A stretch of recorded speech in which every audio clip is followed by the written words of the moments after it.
على آله وأصحابه أجمعين. اللهم صل على سيدنا محمد وعلى آل سيدنا محمد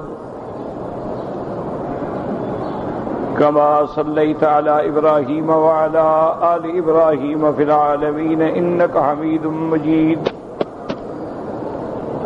أعوذ بالله من الشيطان الرجيم. بسم الله الرحمن الرحيم. ومن الناس من يشتري لهو الحديث ليضل عن سبيل الله بغير علم ويتخذها هزوا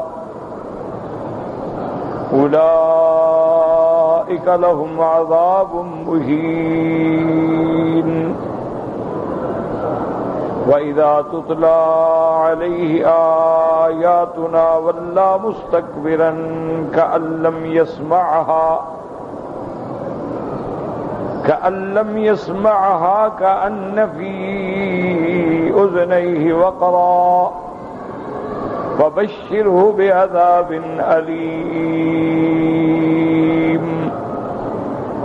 قال المؤلف والمفسر رحمه الله تعالى: أدام النفع بعلومه وعلومكم في الدارين آمين، إلى أن قال: لما ذكر تعالى حال السعداء وهم الذين يهتدون بكتاب الله وينتفعون بسمائه، كما قال تبارك وتعالى: الله نزل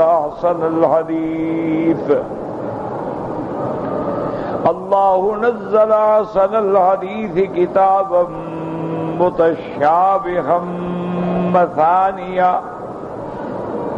كتابا متشابها مثانية تقشعر منه جلود الذين يخشون ربهم ثم تلين جلودهم وقلوبهم إلى ذكر الله. عطف بذكر حال الأشقياء الذين أعرضوا عن الانتفاع بسماع كلام الله وأقبلوا على استماع المزامير والغناء بالألحان وآلات الطرب، كما قال ابن مسعود رضي الله تعالى عنه في قوله تعالى: ومن الناس من يشتري لهو الحديث ليضل عن سبيل الله بغير علم، قال هو والله الغنى. اب مفسر رحمۃ اللہ علیہ فرماتے ہیں کہ اللہ تبارک و تعالیٰ نے پہلے سعداء کا احوال ذکر فرمایا، تو یہ سنت اللہ ہے کہ جہاں سعداء کا احوال آئے گا وہاں اشقیاء کا بھی ذکر آئے گا. یعنی پورے قرآن پاک میں جہاں اصحاب الیمین کا ذکر آئے گا وہاں اصحاب الشمال کا بھی ذکر آئے گا، کیونکہ الاشیاء تتباین بالازداد. جب دونوں ضدین کا ذکر کر لیا جائے تو چیز واضح ہو جاتی. تو اللہ نے فرمایا کہ پہلے سعداء تو وہ لوگ ہیں جو اللہ کے قرآن سے ہدایت پکڑتے ہیں، اللہ کے قرآن سے نفع اٹھاتے ہیں، ان کے لیے اللہ کا قرآن ہدایت ہے، رحمت ہے. اور جو لوگ نمازیں قائم کرتے ہیں، زکوٰۃ ادا کرتے ہیں، یعنی حقوق اللہ اور حقوق العباد کا پورا خیال رکھتے ہیں، اور ان کو آخرت پر بھی یقین ہے، وہی ہدایت پہ ہیں، وہی فلاح پانے والے. اب ان کے مقابلے پہ ان کا ذکر ہے کہ وہ لوگ جو اشقیاء ہیں، جنہوں نے اللہ کے قرآن سے اعراض کیا، جنہوں نے قرآن سننے کے بجائے اپنے آپ کو مزامیر اور غنا کے سننے پہ لگا دیا کہ وہ گانے سنتے ہیں خوش الہانی کے ساتھ اور آلات طرب کے ساتھ، یعنی وہ آلات جو میوزک کے آلات کہلاتے ہیں. اس لیے حضرت ابن مسعود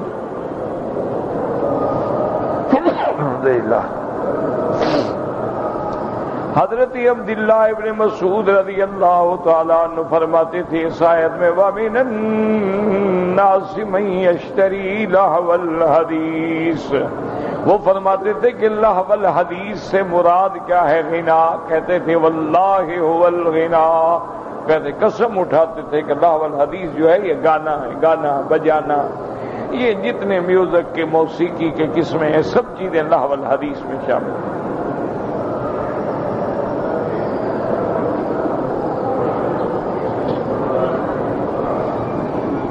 اسی لیے علماء کہتے ہیں کہ الغناء، یہ گانا جو ہے، سہم مسموم من سہام ابلیس، یہ ابلیس کے تیروں میں سے ایک تیر ہے، فوراً آدمی کو برباد کر دیتا۔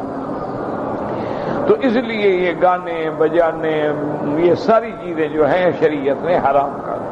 ویسے تو لہو الحدیث میں ہر وہ چیز جو بے فائدہ ہے وہ حرام ہے، لیکن پھر آگے دیکھنا پڑے گا کہ ایک آدمی لہو الحدیث کو قرآن کے مقابلے پہ لے آئے وہ کافر ہے، ایک آدمی قرآن کے مقابلے پہ تو نہیں آتا لیکن فرائض اللہ چھوڑ بیٹھتا ہے تو وہ حرام ہے، اور ایک آدمی فرائض اللہ بھی نہیں چھوڑتا لیکن ایسی چیزوں میں پڑا رہتا ہے تو وہ بھی کراہت سے خالی ہے۔ اس لیے ہر حال میں ہر وہ چیز جس کو شریعت نے حرام کیا ہے اس سے بچنا چاہیے۔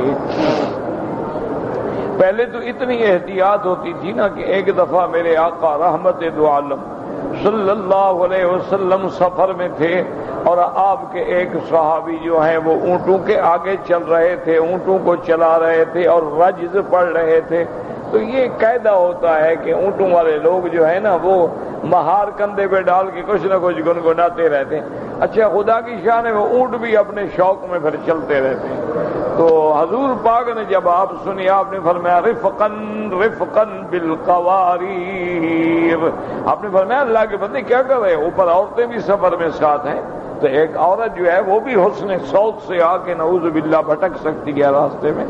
تو غنا جو ہے جیسے مردوں کو گمراہ کرتا ہے اس سے زیادہ عورتوں کو گمراہ کرتا ہے، اور آج کل تو یہ فیشن ہو گیا ہے کہ ہر آدمی کے گھر میں آلات ہیں، گانا ہے، اب تو نعوذ باللہ ٹیلی فون میں آ گیا، ہر عذاب الہی جو تھا وہ ٹیلی فون میں آ گیا، اسی میں انٹرنیٹ ہے، اسی میں ٹی وی ہے، اسی میں ریڈیو ہے، اسی میں سارے موسیقی کے پروگرام ہیں، اور ایسے ایسے گندے میسج آتے ہیں کہ بندہ پڑھتے ہوئے بھی شرم آتی ہے، پتہ نہیں ان کو لکھتے ہوئے بھی نہیں آتی۔ اس لیے فرماتی وروى ابن جرير حدثني يونس بن عبد الله قال اخبرنا ابن وهب قال اخبرني يزيد بن يونس عن ابي صخر بن معاويه البجلي عن سعيد بن جبير عن ابي الصحابه البكري انه سمع عبد الله بن مسعود رضي الله تعالى عنه يسمع هذه الايه ومن الناس من يشتري لهو الحديث ليضل عن سبيل الله۔ حضرت عبداللہ بن مسعود سے اس آیت کے بارے میں پوچھا گیا کہ لہو الحدیث سے کیا مراد ہے، فقال عبداللہ بن مسعود رضی اللہ عنہ الغناء واللہ الذی لا الہ الا ہو یرددها 3 مرات۔ تو حضرت عبداللہ بن مسعود نے 3 دفعہ قسم کھا کے فرمایا کہ مجھے قسم ہے اس ذات کی جس کے سوا کوئی معبود برحق نہیں، لہو الحدیث سے مراد جو ہے یہ گانا بجانا ہے۔ حدثنا عمر بن علی قال حدثنا صفوان بن عیسیٰ قال اخبرنا حمید الخراط عن عمار سعید بن جبیر النبی الصحابہ انه سأل ابن مسعود رضی اللہ عنہ عن قول اللہ ومن الناس من يشتري لهو الحديث قال الغناء، کہ لہو الحدیث سے مراد جو ہے یہ گانا بجانا۔ وقضا قال ابن عباس وجابر واکرمۃ وسعید بن جبیر ومجاہد ومقعول وعمر بن شعیب وعلی بن بزیمہ، ان سب حضرات نے بھی فرمایا کہ لہو الحدیث سے مراد جو ہے وہ گانا بجانا ہے۔ وقال الحسن البصری نظرت هذه الآیہ ومن الناس من يشتري لهو الحديث ليضل عن سبيل الله بغير علم في الغناء والمزامير۔ حضرت حسن بصری رحمۃ اللہ علیہ فرماتے ہیں کہ یہ آیت اسی بارے میں نازل ہوئی ہے کہ گانا بجانا آلات، مزامیر کہتے ہیں وہ آلات جو گانے بجانے کے کام آتے ہیں۔ وقال قتادہ قوله ومن الناس من يشتري لهو الحديث ليضل عن سبيل الله بغير علم والله لعله لا ينفق فيه مالا ولكن شراؤه واستحبابه بحسب المرء من الزلات أن يختار حديث الباطل على حديث الحق وما يضر على ما ينفع. اب مفسر رحمۃ اللہ علیہ فرماتے ہیں وَمِنَ النَّاسِ مَن يَشْتَرِي لَهْوَ الْحَدِيثِ، تو اشترا بظاہر تو ہوتا ہے نا خریدنے پہ. انہوں نے کہا واللہ خدا کی قسم ہے یہ بھی ممکن ہے کہ کوئی بندہ مال خرچ نہ کرے، یعنی خرید نہیں رہا لیکن سن تو رہا ہے نا، حرام تو کر رہا ہے، ایسا کہ ضروری نہیں کہ خریدے. منع یہ ہے جو قرآن کے بدلے میں غنا کو اختیار کرے، قرآن کے سننے کے بدلے میں سماع غنا کرے. اور اس کے بعد لیکن شراءہ استحبابہ بحسب المرء من الضلالۃ. اب مفسر رحمۃ اللہ علیہ فرماتے ہیں کہ یشتری کا معنی یہ نہیں ہے کہ لازم خریدے، بلکہ معنی یہ ہے کہ اس کو اچھا سمجھے، اس کو بہتر سمجھے اور اس کو حدیث باطل کو حدیث حق پہ ترجیح دے. وما يضر على ما ينفع، اور جو چیز نقصان دینے والی ہے اس کو ترجیح دے جو نفع دینے والی ہے. وقیل اراد بقوله يشتري لهو الحديث. اور بعض علماء فرماتی ہیں اس سے مراد یہ اشتراء المغنیات من الجواری، کہ بعض لوگ جو تھے وہ مغنیات کنیزیں خریدتے تھے، گانے والیاں. جیسے کہ نضر ابن الحارث نے ایک کنیز خریدی گانے والی اور لوگوں کو اکٹھا کر کے سناتا تھا کہ قرآن نہ سنو، آؤ میں تمہیں گانا سناتا ہوں. قال ابن ابی حاتم حدثنا محمد بن اسماعیل الاحمسی قال حدثنا وکیع عن خلاد الصفار عن عبید اللہ بن زہر عن علی بن یزید القاسم عبد الرحمن ابی امامہ رضی اللہ عنہ عن النبی صلی اللہ علیہ وسلم قال لا يحل بیع المغنیات ولا شراؤهن واكل اثمانهن حرام. حضرت ابی امامہ رضی اللہ تعالیٰ عنہ روایت کرتے ہیں سرکار دو عالم محبوب دو عالم رحمت دو عالم سیدنا محمد مصطفیٰ صلی اللہ علیہ وسلم سے قال لا يحل، بالکل حلال نہیں، بیع المغنیات، گانے والیوں کا بیچنا خریدنا حرام ہے، ان کا پیسہ حرام ہے، ان کا پیسہ کھانا بھی حرام ہے. چونکہ جو چیز اصل حرام ہوگی تو اس کا پیسہ بھی حرام ہوگا. اس لیے حدیث مبارک میں آتا ہے کہ ایک صحابی نے جب اللہ تبارک و تعالی نے شراب کو حرام قرار دے دیا تو وہ بیچارے باہر گئے ہوئے تھے، ان کو پتہ ہی نہیں. جب واپس سفر سے مدینہ منورہ میں پہنچے تو پتہ لگا کہ شراب تو حرام ہو گئی، خمر حرام. وہ بہت پریشان ہوئے اور حضور صلی اللہ علیہ وسلم کی خدمت میں حاضر ہوئے. انہوں نے کہا کہ آقا مجھے علم تو نہیں تھا کہ شراب حرام ہو گئی ہے، میں تو پہلے سے گیا ہوا تھا اور میں نے وہاں میرے پاس یتیموں کا مال ہے اور میں نے ان کے لیے سارا شراب خریدا ہے کہ بیچوں گا. اب مدینے میں پہنچا تو پتہ چلا ہے کہ شراب حرام ہے. تو اس نے کہا کہ یا رسول اللہ صلی اللہ علیہ وسلم کہ کیا مجھے یہ اجازت ہے کہ شراب تو حرام ہے، مجھے حرام حرام ختم ہو گئی بات، لیکن اگر میں یہ لے کے اس علاقے میں چلا جاؤں جہاں کافر ہیں، یہودی ہیں، نصرانی ہیں، ان کے لیے تو حلال حرام کا کوئی مسئلہ نہیں، میں ان کو بیچوں تاکہ یتیموں کا پیسہ ضائع نہ ہو جائے. تو حضور پاک نے فرمایا میرے صحابی ثمن الحرام حرام، کہ حرام چیز کو جب بیچا جائے تو اس کا پیسہ بھی حرام، چاہے وہ ہندو کو بیچو چاہے کافر کو بیچو، جب چیز حرام بیچ رہے ہو تو اس کا پیسہ بھی حرام.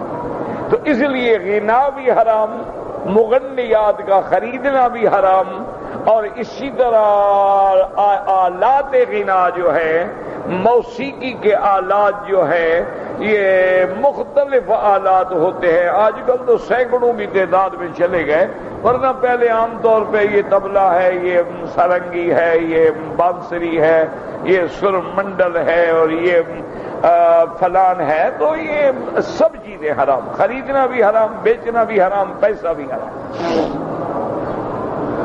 وَفِيهِنَّ أَنزَلَ اللَّهُ عَزَّ وَجَلَّ وَمِنَ النَّاسِ مَن يَشْتَرِي لَهْوَ الْحَدِيثِ لِيُضِلَّ عَن سَبِيلِ اللَّهِ وَهَكَذَا رواه الترمذي وابن جرير من حديث عبيد الله بن زهر بنحوه ثم قال الترمذي هذا حديث غريب وضعف علي بن يزيد المذكور قلت علي وشيخه والراوي عنه كلهم ضعفاء والله أعلم۔ اسی طرح امام ترمذی نے بھی روایت نقل فرمائی لیکن اس میں راوی ضعیف ہیں۔ وقال الضحاك في قوله تبارك وتعالى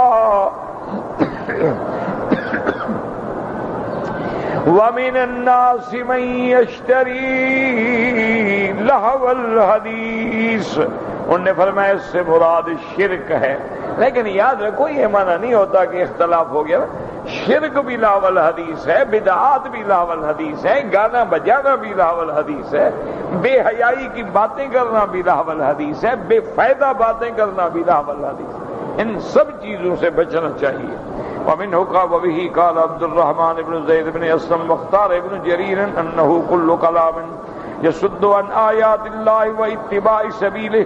اسی طرح ابن جریر رحمۃ اللہ علیہ فرماتے ہیں کہ ہر وہ کلام جو اللہ کے رستے سے روکنے والی ہو وہ لہو الحدیث ہے، سب وہ چیزیں شامل ہو گئی۔ اب وہ شرک ہے، کفر ہے، بدعت ہے، گانا ہے، بجانا ہے، ایسے غیر عورتوں کے ساتھ غیر محرم ایسے آپس میں دوست بیٹھ کے گندی گندی باتیں کریں، سب لہو الحدیث میں شامل۔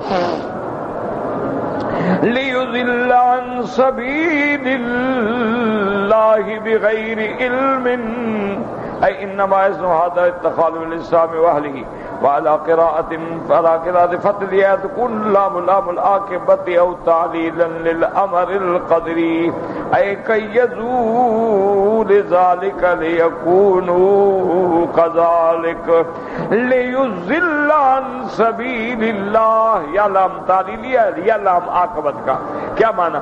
انہوں نے کیوں کیا تاکہ اللہ کے راستے سے ہٹائیں، گمراہ کریں، یا انجام یہ نکلا کہ جب وہ لہو الحدیث میں پڑے تو اللہ کے راستے سے ہٹ گئے۔ وقولہ تبارک و تعالی وَيَتَّخِذَهَا هُزُوًا قال مجاہد رضی اللہ استہزئ بہا، اور اللہ کے راستے سے مذاق کرتے ہیں۔ جب میرے آقا رحمت دو عالم قرآن پڑھتے تلاوت کرتے وقال الذین کفروا لا تسمعوا لهذا القرآن والغوا فیہ، شور کرو، تاڑیاں بجاؤ، سیٹیاں مارو تاکہ حضور قرآن نہ پڑھ سکے۔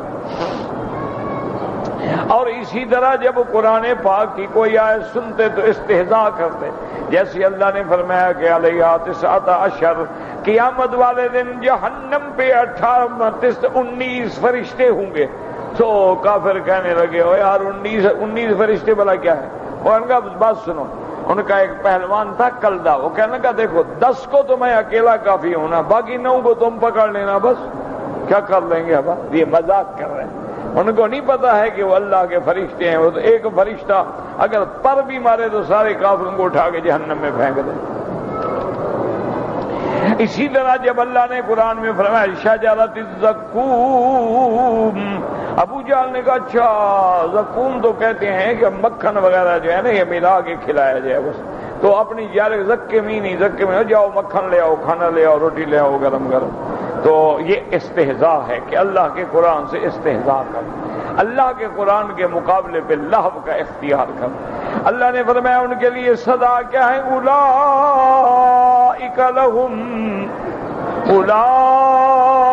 لہم عذاب مہین اے کما استعانوا بآیات اللہ وسبیلہ یہینوا یوم القیامۃ العذاب الدائم المستمر، جیسے انہوں نے قرآن پاک کی آیات کی اہانت کی، اللہ ان کو جہنم کے دردناک اہانت والے عذاب میں ڈالیں گے۔ وَإِذَا تُتْلَى عَلَيْهِ آيَاتُنَا وَلَّى مُسْتَكْبِرًا كَأَن لَّمْ يَسْمَعْهَا کأن فی اذنیہ وقرا۔ اللہ فرماتے ہیں جب ان پہ قرآن پڑھا جاتا ہے پیٹھ دے کے مڑ جاتے ہیں، کہتے ہیں ہمارے من نے سنا ہی نہیں، گویا کہ ان کے کان جو ہیں ان میں سکل ہے، کان بند ہیں۔ جیسے کہ اللہ کے نبی نے جب قرآن سنایا، اللہ فرماتے ہیں بشیرن و نذیرن فأعرض أكثرهم فهم لا يسمعون، اعراض کرتے قالوا قلوبنا في أكنة مما تدعونا إليه، اور کافر کہتے ہیں ہمارے دل جو ہیں غلاف کے اندر ہے، ہمارے دل تھیلی میں بند ہیں۔ قلوبنا في أكنة مما تدعونا إليه وفي آذاننا وقر، ہمارے کان بند ہیں، سنتے نہیں تمہاری آواز۔ وَمِن بَيْنِنَا وَبَيْنِكَ حِجَابٌ، اور آپ کے ہمارے درمیان میں پردہ ہے، ہم سنتے نہیں، آپ کیا کہہ رہے ہیں ہمیں پتہ ہی نہیں۔ فَعَمَلْ إِنَّنَا عَامِلُونَ، آپ اپنا کام کریں ہم اپنا کام کریں۔ تو یہ استہزاء ہے، اس کا بدلہ اللہ جہنم میں عذاب دیں گے۔ اے ھذا المقبل علی اللہ واللعب والتربیۃ تلیت علیہ الآیات القرآنیۃ واللعنہ، یہ جو گانے بجانے میں محو ہیں، غافل ہیں، جب ان پہ اللہ کے قرآن کی آیات پڑھی جائیں تو پیٹھ دے کے پھرتے ہیں، وَأَعْرَضَ وَأَدْبَرَ وَتَصَامَ، اور ایسے ہو جاتے ہیں جیسے بہرے ہوں۔ وَمَا بِهِ مِن سَمَمٍ، حالانکہ بہرے نہیں ہیں۔ كَأَنَّهُ مَا سَمِعَ بِمَثَابِ سِمَاعِ ذَا انتفاع لَهُ بِهَا وَلَا أَرَبَ لَهُ فِيهَا، کیونکہ بالکل نہیں سنتے، بہرے بن جاتے ہیں، چونکہ ان کو قرآن کے سننے سے تکلیف ہوتی ہے، اس لیے کہ وہ اس سے نفع نہیں اٹھاتے، ان کا کوئی نصیب نہیں۔ فَبَشِّرْهُ بِعَذَابٍ أَلِيمٍ، اللہ نے فرمایا میرا بابو ان کو پھر خوشخبری دے دیں۔ یہ خوشخبری کیا ہوتی ہے؟ عذاب کی خوشخبری نہیں ہوتی، مانے کہ اسی طرح آپ بھی ان کا معاملہ کریں۔ فَبَشِّرْهُ بِعَذَابٍ أَلِيمٍ، قیامت والے دن ہم ان کو عذاب دیں گے۔ علیم مانا دردناک، یعلمہ کما تعلم بسماع کتاب اللہ، وہ ایسا عذاب ہوگا جو ان کو درد میں مبتلا کرے گا جیسے دنیا میں قرآن سنتے ہوئے تکلیف محسوس کرتے۔ ان الذين آمنوا وعملوا الصالحات لهم جنات النعيم خالدين فيها وعد الله حقا وهو العزيز الحكيم۔ هذا ذکر مال الابرار من السعداء في دار الآخرة، اللہ نے فرمایا جو صالح لوگ ہیں، جو ابرار ہیں، جو سودا ہیں، ان کو پھر قیامت والے دن دار آخرت میں اتنے اتنے انعام ملیں گے۔ الذین آمنوا باللہ، وہ کون ہیں جو اللہ پر ایمان لائے، وصدقوا المرسلین، جنہوں نے انبیاء کی تصدیق کی، وعملوا الاعمال الصالحۃ التابعۃ لشریعۃ اللہ، اور جنہوں نے اچھے عمل کیے، شریعت کے مطابق زندگی گزاری، ان کے لیے بدلہ ہوگا لہم جنات النعیم، ان کے لیے ایسے باغ ہوں گے نعمتوں والے کہ حیران ہو جائیں گے۔ یتنعمون فیہا بانواع الملاذ والمسار من المآکل والمشارب والملابس والمساکن والمراکب والنساء والنظرۃ والسماء۔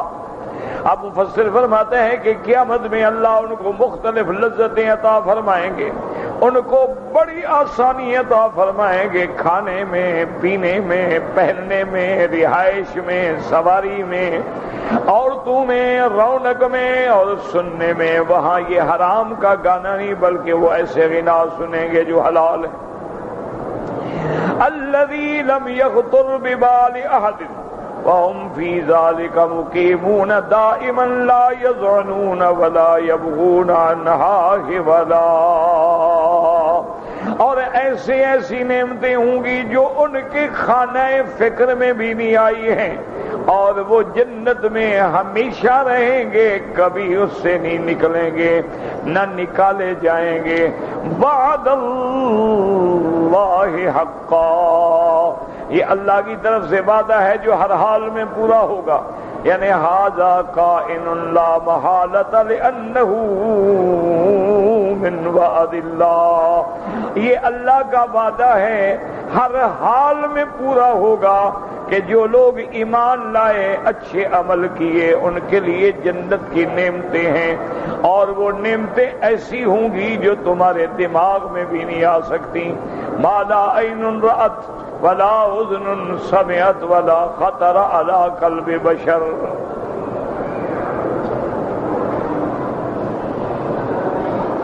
اس لیے فرماتی ھذا کائن لا محالہ، یہ نعمتیں ہر حال میں ملیں گی، کیوں؟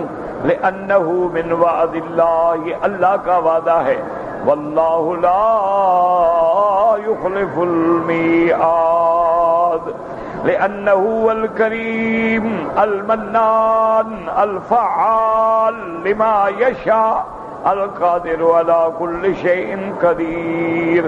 اللہ تبارک و تعالیٰ کی ذات کا وعدہ ہے جو کبھی اپنے وعدے میں خلاف نہیں کرتے، کیونکہ وہ کریم ہیں، وہ احسان فرمانے والے ہیں، وہ جو چاہیں عطا فرما دیں، ہر چیز پہ قادر ہیں۔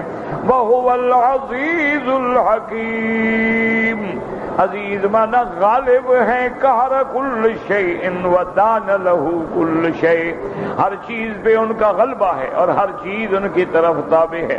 الحکیم فی اقوالہ وافعالہ، ان کے ہر قول میں حکمت ہے، ان کے ہر فعل میں حکمت ہے۔ الذی جعل القرآن ھدی للمؤمنین، وہ ذات ہے جس نے قرآن کو سراپا ہدایت بنایا ایمان والوں کے لیے۔ قل ھو للذین آمنوا ھدی وشفاء والذین لا یؤمنون فی آذانہم وقر وہو علیہم عمی وَنُنَزِّلُ مِنَ الْقُرْآنِ مَا هُوَ شِفَاءٌ وَرَحْمَةٌ لِّلْمُؤْمِنِينَ وَلَا يَزِيدُ الظَّالِمِينَ إِلَّا خَسَارًا۔ اللہ فرماتے ہیں خَلَقَ السَّمَاوَاتِ بِغَيْرِ عَمَدٍ تَرَوْنَهَا وَأَلْقَى فِي الْأَرْضِ رَوَاسِيَ أن تميد بكم وبث فيها من كل دابة وأنزلنا من السماء ماء فأنبتنا فيها من كل زوج كريم هذا خلق الله فأروني ماذا خلق الذين من دونه بل الظالمون في ضلال مبين۔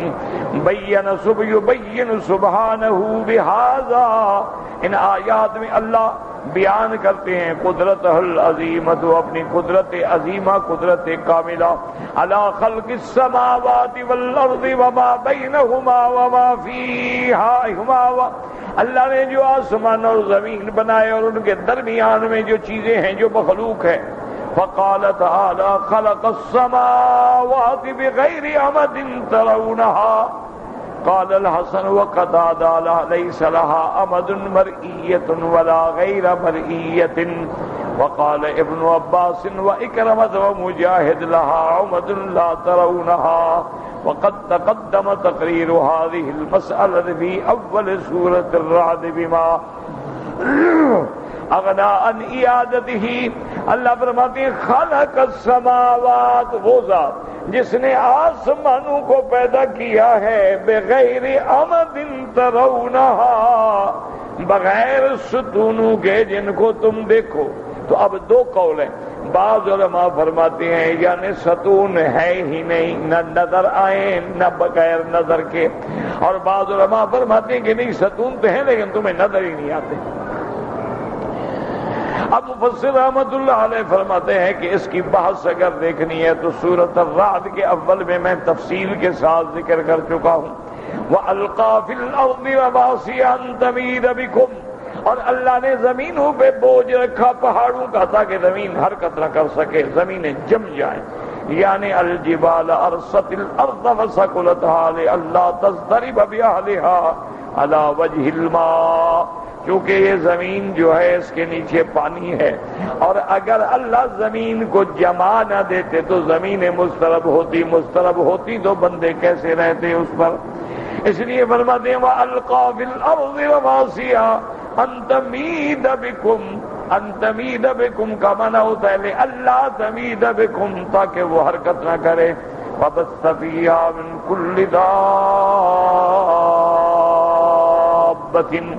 أي وَذَرَا فِيهَا مِنْ أَصْنَافِ الْحَيْوَانَاتِ مِمَّا لَا يَعْلَمُ عَدَدَ أَشْكَالِهَا وَأَلْوَانِهَا إِلَّا الَّذِي خَلَقَهَا.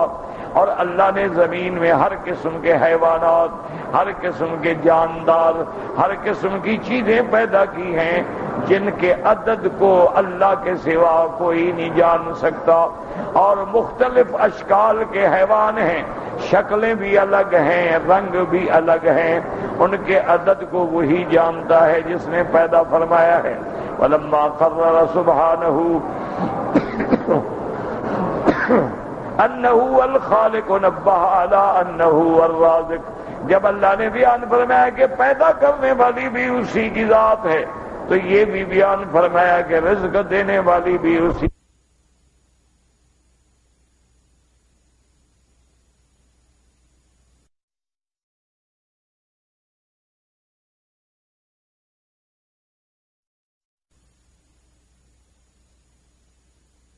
زوج کریم، اللہ نے فرمایا پھر ہم نے آسمانوں سے پانی اتارا، پھر زمینوں کو زندہ کیا اور زمینوں سے ہر قسم کے جوڑے اس نے پیدا کیے.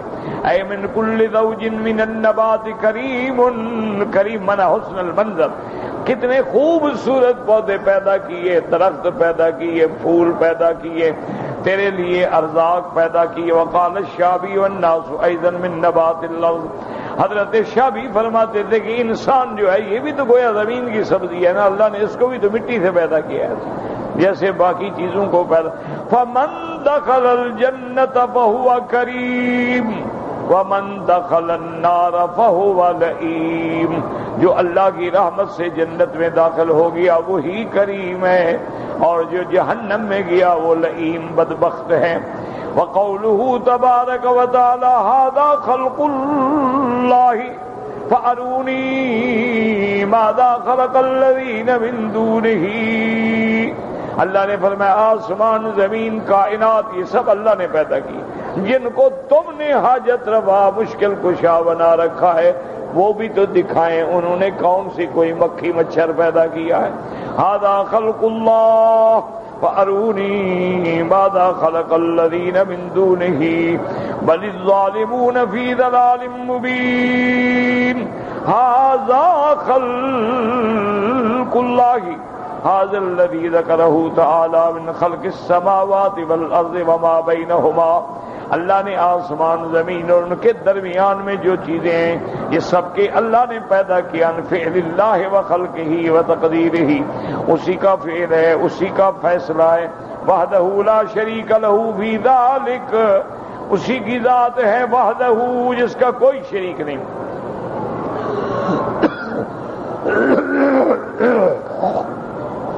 ولہذا قال تعالی فارونی ماذا خلق الذین من دونہ مما تعبدون وتدعون من الاصنام والانداد. اللہ نے فرمایا جی بتوں کو جن کی تم پوجا کرتے ہو، جن کو تم نے شریک بنا رکھا ہے، ذرا یہ بھی تو دکھلاؤ کہ انہوں نے کیا پیدا کیا ہے. بل الظالمون فی ضلال مبین، یعنی المشرکین باللہ العابدین معه غیرہ فی ضلال جہل وعمی مبین واضح، من جہل ضلال مبین واضح ظاہر لا خفاء بہ. اللہ نے فرمایا جو اللہ کے ساتھ شرک کرنے والے ہیں، اللہ کے ساتھ غیروں کی عبادت کرنے والے ہیں، وہی جہالت میں ہیں، وہی اندھیارے میں ہیں، وہی گمراہی میں ہیں. ان کی گمراہی جو ہے واضح ہے، کھلی ہوئی ہے، جس میں کوئی شک و شبہ نہیں ہے. کیوں؟ یہ ایک طرف خالق ہے اور دوسری طرف مخلوق ہے.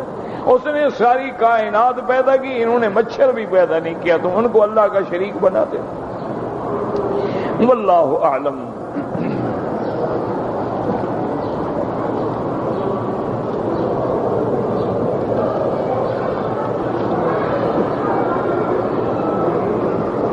کہتے جی کہ انسان اپنے بالوں کو اگر کالا رنگ کرے، خضاب کرے، میرا بھائی مسئلہ سمجھیں کہ جہاں تک بالوں کو رنگ کرنے کا مسئلہ ہے وہ تو حضور نے حکم دیا ہے کہ رنگ کیا کرو۔ ترمذی کے اندر حدیث موجود ہے کہ میرے آقا نے فرمایا کہ غیر الشیب ولو بشیء، اپنا شیب سفیدی جو ہے کسی چیز سے اس کو بدلو۔ لیکن اب مفسرین اور محدثین اور فقہاء کا اس بات پہ اجماع ہے کہ سیاہ رنگ جو ہے وہ تو نہ کریں، بلکہ یہ بھی آیا ہے کہ اول من خضب لحیتہ بالسواد فرعون، کہ سب سے پہلے داڑھی کو سیاہ رنگ لگانے والا جو ہے فرعون نے داڑھی سیاہ کرنی شروع کی۔ تو بہرحال یعنی اب مسئلہ یہ ہے کہ سیاہ رنگ نہ لگائے، اس کے علاوہ کوئی رنگ لگا لے۔ اس لیے ایک حدیث مبارک میں یہ بھی آتا ہے الحناء والکتم، کہ مہندی میں قسم ڈال دیا کرو۔ قسم جو ہے نا، یاد رکھو، یہ کہتے ہیں نیل کا پودا ہوتا ہے نا ہمارے ہاں، ہمارے ملکوں میں یہ جو کپڑے کو نیل کا رنگ دیتے ہیں، اب تو خیر نیل بھی آ گئے نا، وہ یعنی مصنوعی آ گئے ہیں، کیمیائی آ گئے ہیں، سنتھیٹک قسم کے کیمیکل سے بنے ہوئے، ورنہ اس کا ایک پودا ہوتا ہے باقاعدہ، اور اس کے جو پتے ہیں وہ پتے لے کے سائے میں خشک کر دیں، ان کو پیس کے مہندی میں ملا دیں، تو یہ حدیث کے مطابق ہے اور بڑا خوبصورت رنگ ہوتا ہے۔ اچھا، خدا کی قدرت ہے کہ آج کل وہ تقریباً نایاب ہے، چونکہ اب نیل آ گیا ہے نا وہ بنا ہوا، تو ہر آدمی وہ ٹکی خرید لیتا ہے، کون کاشت کرے؟ پہلے دور میں یہ باقاعدہ کاشت ہوتا تھا، پھر اس کے چھوٹے چھوٹے ہاؤس بناتے تھے، پھر اس میں ڈال کے پانی ڈال کے پھر اس کو گاڑھا کرتے تھے، پھر جا کے وہ ٹکیاں بنتی تھی۔ تو اب لوگوں نے بنا لیا کیمیکل سے، وہ چھوڑ دیا، اور کیمیکل والا وہ فائدہ نہیں دیتا، نقصان دیتا ہے۔ تو بہرحال الحناء والکتم، اسی طرح مہندی کا لگانا جو ہے، لیکن سرخ مہندی، کالی مہندی نہیں، سرخ مہندی لگانا جو ہے وہ جائز ہے۔ اچھا، اسی طرح اگر کوئی بندہ سرخ مہندی میں کچھ تھوڑا سا کالا رنگ بھی ملا دے تاکہ وہ سیاہ بھی نہ ہو اور براؤن نظر آئے، تو وہ بھی جائز ہے۔ بہرحال افضل یہ ہے کہ کالے رنگ سے بچو۔ گو بعض فقہا اجازت دیتے ہیں کہ اگر کوئی آدمی مجاہد ہے، جہاد کر رہا ہے دشمن کے مقابلے پہ، تو وہ کالی داڑھی رکھ سکتا ہے تاکہ دشمن یہ نہ سمجھے بڈھا ہو گیا، کمزور ہو گیا۔ اسی طرح بعض فقہا کہتے ہیں کہ کسی نے بڑھاپے میں نئی شادی کر لی، آج کل پیسہ ہو نا، جلدی جلدی دماغ خراب ہو جاتا ہے آدمی کا، تو پھر 90 سال کی عمر کے آدمی جو ہے ماشاءاللہ 15 سال کی لڑکی سے شادی کرتے ہیں، پیسہ ہے، بات ہے پیسے کی۔ اچھا، آگے والدین بھی بے غیرت ہیں، دیوس ہیں، جو پیسے لے کے بیچ دیتے ہیں، ورنہ وہ نہیں جانتے کہ یہ ہمارے باپ سے بڑا ہے، اس کو میں بیٹی دے رہا ہوں، لیکن پیسہ ہے، پیسہ اندھا کر دیتا ہے آدمی۔ تو اس لیے بعض کہتے ہیں کہ ان حالات میں بھی وہ اپنے بال سیاہ کر سکتا ہے، لیکن جمہور کا فیصلہ یہی ہے کہ سیاہ رنگ نہ لگاؤ بالوں میں یا داڑھی میں، یا اس کے علاوہ جو رنگ آتے ہیں، مثلا ڈارک براؤن ہے، میڈیم براؤن ہے، لائٹ براؤن ہے، اور کوئی سنہری رنگ ہے، کوئی رنگ کر لیں، تمہارا کام ہو جائے گا، تمہیں کیا فکر ہے، ضروری منہ کالا کرنا ہے؟ نہیں، مقصد یہ ہے کہ تم نے اپنی جوانی شو کرنی ہے نا، تو سیاہ رنگ تو تمہیں جوان نہیں بناتا، بلکہ لوگ سمجھتے ہیں کون مداری پھر رہا ہے بیچارہ، عمر ہو 90 سال داڑھی ہو سیاہ، کوئی مانے گا بلا؟ وہ تو ویسے بھی آدمی کو ایسے لگتا ہے جیسے کوئی نقلی آدمی ہو، پتہ نہیں کوئی تھیٹر سے نکل گیا ہوا ہے۔ تم وہ رنگ لگاؤ جو تمہارے چہرے کے ساتھ میچ کرے، یہ علم ہے، یہ ایسی بات نہیں ہے کہ جو چاہے منہ کالا تھپ دے، یہ باقاعدہ علم ہے۔ جلد کا باقاعدہ ٹیسٹ ہوتا ہے، کون سا تمہیں موافق ہے، کون سا تمہیں موافق نہیں ہے، پھر تمہاری میچ فکسنگ ہوتی ہے کہ تیرا رنگ گورا ہے، تیرا رنگ سفید ہے، تیرا رنگ اسمر ہے، تیرا رنگ سیاہ ہے۔ اس کو دیکھنے کے بعد دیکھتے ہیں کہ اب کون سا رنگ تمہیں میچ کرے گا۔ یہ ایک علم ہے، ایسے نہیں کہ اٹھایا کالا رنگ اور تھاپ دیا۔ اور ایسے عجیب عجیب بات بندے لگتے ہیں، اللہ معاف فرمائے، کہ دیکھ کے بھی ڈر لگتا ہے بندے کو کہ یہ کیسے، یعنی 16 سال کی عمر میں اتنی بال کالا نہیں ہوتا جتنا اس نے 60 سال میں بنایا ہوا ہے، تو کوئی مانے گا یہ جوان آدمی ہے؟ وہ رنگ لگاؤ جو تمہیں اچھا لگے، بالکل لگاؤ، اور سفید رہنے دو، سبحان اللہ، وہ بھی ایک اللہ کی نعمت ہے۔ سیدنا ابراہیم الخلیل علیہ السلام کے بال جب سفید ہوئے تو آپ کو تو پتہ نہیں تھا نا، پہلی دفعہ دیکھے کہ یار بال سفید ہو گئے، یا اللہ یہ کیا ہے؟ اللہ نے فرمایا یہ تمہارا وقار ہے، تمہاری عزت ہے، شرف ہے کہ اب تم بڑے بردبار ہو گئے۔ اللہم زدنی وقار، اللہ میاں پھر سارے ہی سفید کر دے، جب وقار ہے تو پھر وقار ہے۔ اچھا خدا کی قدرت ہے، یہ دیکھو کہ انگریز کتنا بڑا بدبخت ہے، وہ سفید کر رہا ہے بالوں کو اور ہمارے کالا کر رہے ہیں۔ بہرحال رنگ لگا سکتے ہو لیکن کالا نہ لگایا کرو۔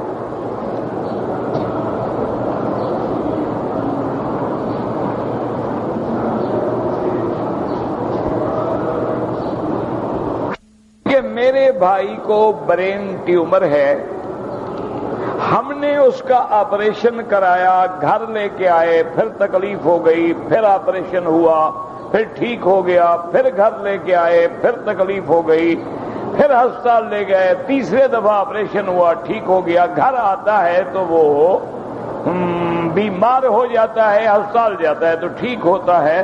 تو اب ہم نے حساب کرایا ہے، کہتے ہیں اس پہ تویز ہے، یہ جس نے بھی حساب کیا ہے نا 101 بھی دفعہ جھوٹا ہے۔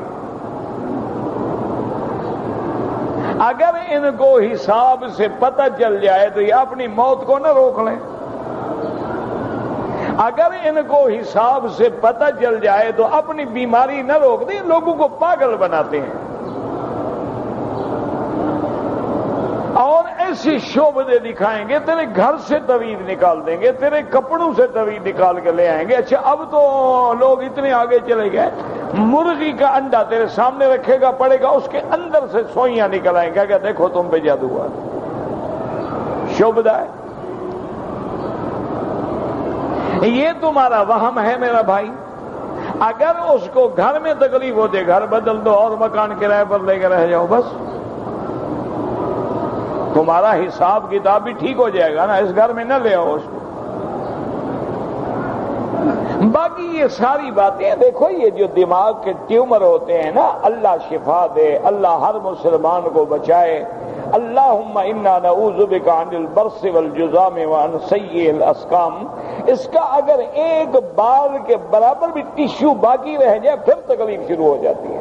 ایک کوئی تویز شوید نہیں ہوتے نہ، اگر تویز کرنے سے بندے کو ٹیومر ہو جاتا ہے تو ان تویز لکھنے والوں کو کہیں یار مہربانی کریں کو کافروں کو ٹیومر بلا ہو جائے ان پر تویز لکھیں، جان چھوڑیں، ہماری ہمیں تباہ کر رہے ہیں، لڑ رہے ہیں ہمارے خلاف،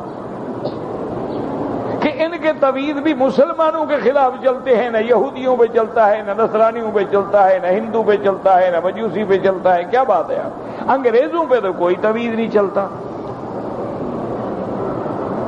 یہ سارا ایک سائیکولوجیکل اثر ہوتا ہے، نفسیاتی اثر ہوتا ہے۔ ان کو پیروں کے پاس لے جاؤ کہیں گے تویز ہے، کسی اور کے پاس لے جاؤ کہیں گے جادو ہے، کسی اور کے پاس لے جاؤ کہے گا اس کو جن ہے۔ ابھی میرا اپنا ایک ساتھی ہے 24 گھنٹے میرے اکٹھے رہنے والا، اس کی بیٹی کو بیٹھے بیٹھے دورہ پڑتا ہے، اور ہمارا ساتھی ہے، دوست ہے، 24 گھنٹے ہمارے ساتھ رہتا ہے۔ ٹیلی فون آیا، بڑا پریشان تھا، میں نے پوچھا بھی کیا بات ہے؟ کہتا ہے جی میری بیٹی کو تکلیف ہے اور فلاں پیر کے پاس لے گئے تھے، انہوں نے کہا اس پہ جادو ہے۔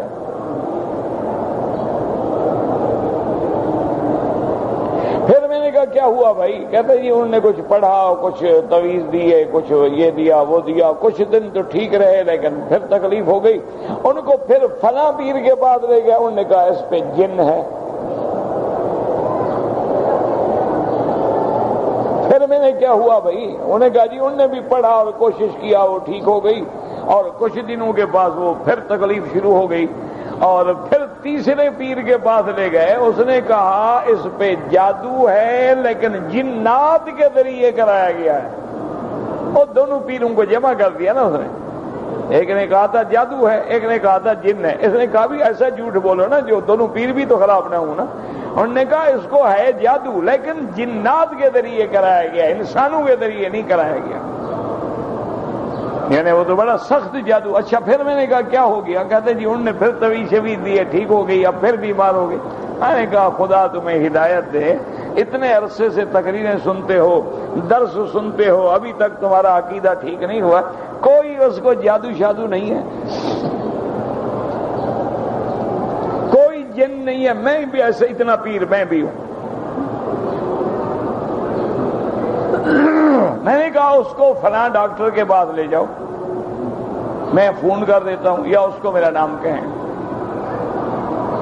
وہ جو کہیں اس پہ عمل کرو۔ اس کے پاس لے گئے، اس نے دیکھا، اس نے کہا اس کے آنتوں کے اندر ورم ہے، جب کوئی غذا کھاتی ہے جو اس کو نقصان دینے والی ہو تکلیف بڑھ جاتی ہے، جب وہ غذا نہیں کھاتی ہے ٹھیک رہتی ہے۔ اس نے 3 دن دوائی دی، وہ ٹھیک ہو گئی۔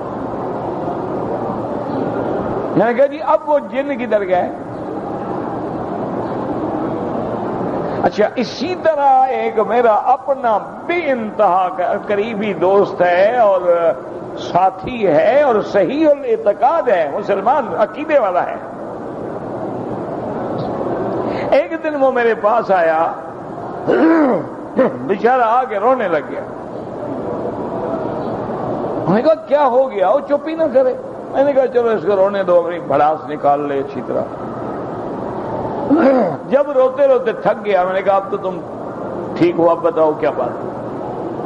انہوں نے کہا جی میری بیوی پہ کسی نے اثر کر دیا، سایہ ہو گیا۔ میں نے کہا اس کو دھوپ میں بٹھاؤ، سایہ ہو گیا تو سائے سے نکالو، ہٹاؤ، دھوپ پر لے جاؤ۔ کہتے جی آپ تو مذاق کرتے ہیں نا، مذاق کا تو ایسے۔ میں نے کہا جو مذاق نہیں، مجھے پتا ہو نا سایہ ہو گیا، اب سایہ تو ہم سب پہ ہو رہا ہے۔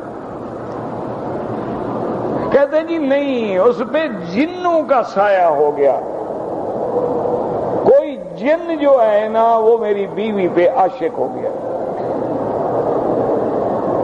اب میں نے کہا کیا ہوتا ہے؟ انہوں نے کہا جی بیٹھے بیٹھے وہ بیچاری جو ہے نا وہ لڑتی ہے، شور کرتی ہے، کبھی مکان پہ چڑھ کے کوشش کرتی ہے چھلانگ لگا کے خودکشی کر دوں، کبھی گھر سے بیچاری نکل جاتی ہے، حالانکہ بڑی وہ سمجھدار عورت تھی، اب اس کیفیت میں ہے، حالات میں ہے۔ پھر میں نے کہا ہوا کیا آخر؟ کہتے جی وہ ہمارے ایک چاچا ہیں، بزرگ ہیں، بڑے ہیں، باپ کے بھائی ہیں، وہ ان کو لے گئے تھے، کوئی بڑا بزرگ ہے، کوئی مشہور ہے، بس وہ پڑھتا ہے، پھونک دیتا ہے اور جن بھاگ جاتے ہیں۔ انہوں نے پڑھا، وہ 8-10 دن تو ٹھیک رہی لیکن پھر جن آ گئی۔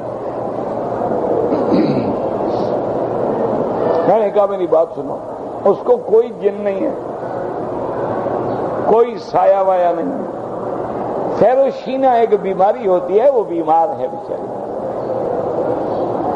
اور اس کی کیفیات اسی طرح ہوتی ہیں جیسے تم بتا رہے ہو۔ اس کو فلاں ڈاکٹر کے بعد لے جاؤ، سائیکاٹرسٹ ہے اور بے انتہا مانا ہوا ڈاکٹر ہے، مسلمان ہے، اللہ والا ہے، اس کو میرا نام جا کے کہیں۔ اس کے بعد لے گیا، اس نے ساری ہسٹری سنی، دوائی دی، 2 دن کے بعد آج دورہ ہوگا۔ میں نے کہا جی وہ جن کدھر گیا؟ بھاگ گیا، سایہ بھی ہٹ گیا گولیاں کھانے سے۔ اللہ کے بندے بیماری ہے، فروشینہ ہے۔ اچھا اسی طرح بعض عورتیں جو ہیں، جوان عورتیں ہوتی ہیں، خاوند بوڑھے ہوتے ہیں، ان کی خواہشات پوری نہیں کر سکتے تو ان کو ایسے مرض پیدا ہو جاتے ہیں۔ تو یہ کوئی باقی جن جو ہوتا ہے نا، یاد رکھو جن بھی ہوتا ہے، جادو ہوتا ہے، لیکن وہ ہزاروں میں ایک پہ ہوتا ہے۔ جادو اللہ کے نبی پہ ہو گیا، ہم منکر تو نہیں ہیں جادو کے، جادو ہوتا ہے۔ اور آج بھی دنیا میں شیاطین الجن والانس موجود ہیں جو مسلمانوں پہ جادو کرتے ہیں۔ انا للہ و انا الیہ راجعون، اللہ کا ان پہ قہر ہوگا جو لوگوں کے گھروں کو برباد کرتے ہیں، لیکن وہ ہزاروں میں کسی ایک پہ ہوتا ہے۔ یہ نہیں ہوتا کہ اس کو بھی سایہ ہو گیا، اس کو بھی سایہ ہو گیا، اس کو بھی سایہ ہو گیا، یہ سارے قصے کہانی۔ اچھا اور اگر تمہارے وہاں میں کوئی طویل شرید نہیں تمہارے بھائی پہ، اس کو چلو دوسرے مکان میں رکھ لو، ختم، نہ لے آؤ اپنے گھر۔ اصل مسئلہ یہ ہے کہ وہ ٹیومر اس کا ٹھیک نہیں ہو رہا، تم اس کو ایک ہی ہسپتال میں نہ رہو، کسی اچھے سرجن کے پاس لے کے اس کا سی ٹی اسکین کراؤ، وہ ایم آر آئی کراؤ کہ اس کا کوئی بھی ٹیشو باقی تو نہیں ہے۔ ایسے خواہ تم سایہ کر کے بھائی کو مار ڈالو گے۔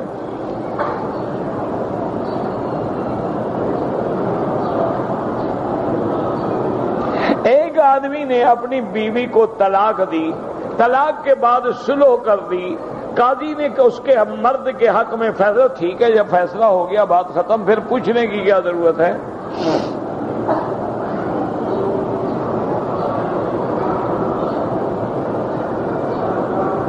اگر کوئی آدمی ایک یعنی مکیف ایئر کنڈیشن دکاندار سے 1200 میں نقد خرید کے اسی دکاندار کو 1000 میں بیچ دیتا ہے، بالکل غلط۔ خرید کے گھر لے آؤ، تم اپنا قبض مکمل کرو، قبضہ ہو جائے پھر بیچو، پھر اسی کو نہ بیچو اور بندہ ڈھونڈ۔ یہ زمانے کاروبار چل رہا ہے، سود ہو گیا۔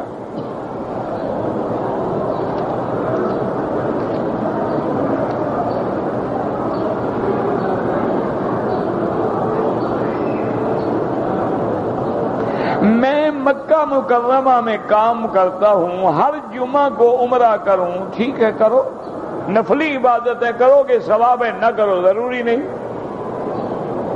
کرنا چاہو گے تو لازم مسجد عائشہ جاؤ یا جعرانہ جا کے یا وادی سیل جا کے میقات سے احرام باندھ کے آؤ، اور عمرے کے بعد 3 جگہ سے چھوٹے چھوٹے بال کٹاؤں، ایک بکری دینی ہوگی اور احرام سے بھی نہیں نکلو گے۔ جب عمرہ کرو اس طرح پھرواؤ، اس طرح نہیں پھرواتے، سارے سر کے بال کٹواؤ۔